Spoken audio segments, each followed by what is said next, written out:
JP group को अडानी ने 14,500 करोड़ रुपया में खरीद लिया है।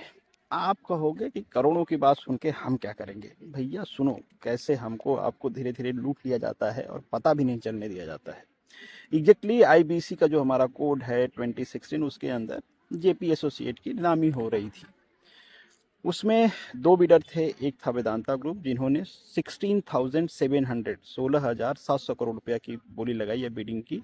अडानी ग्रुप ने 14,500 का लगाया और ये पब्लिकली अनाउंस भी किया गया कि वेदांता ग्रुप हाईएस्ट बिडर है। वेदांता ग्रुप वाले जो chairman Anil Agarwal, founder and chairman, वो खुश हो गए भैया कि अब जेपी एसोसिएट हमारे पास आ रहा है। पर जब सीओसी, कमेटी ऑफ क्रेडिटर, जब इनका डिसीजन आया तो पता चला कि भैया ये कंपनी तो बिक गई और अडानी को चली गई।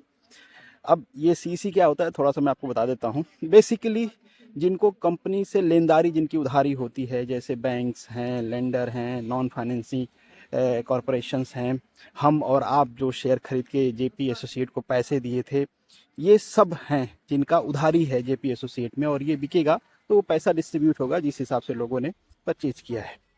तो जो सीओसी थे, उसमें जो बैंक वाले थे या जो दूसरे लैंडर थे, उन्होंने वेदांता ग्रुप को अप्रूवल नहीं दिया, उन्होंने अडानी को अप्रूवल दिया कि हम इनको बेचना चाहते हैं। क्योंकि जो हमारा आईबीसी है ना, उसमें बहुत सारे पावर दिया गया है सीओसी को, उसके हिसाब से ये डील चली गई। अब ये डील जाने से 2200 करोड़ रुपया कम मिलेगा। किसको कम मिलेगा? जो क्रेडिटर हैं।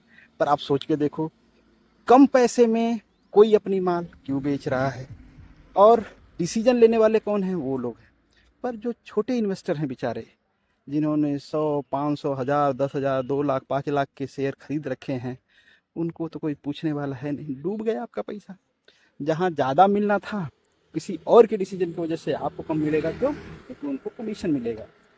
और हमसे और आपसे दरोगा साहब 50-100 रुपये की रिश्वत मांग लेते हैं तो हमारा आपका खून खोल जाता है। यहाँ पे बड़े बड़े कॉर्पोरेट को रिश्वत देना पड़ रहा है। मजाक चल रहा है। सब परेशान है भाई।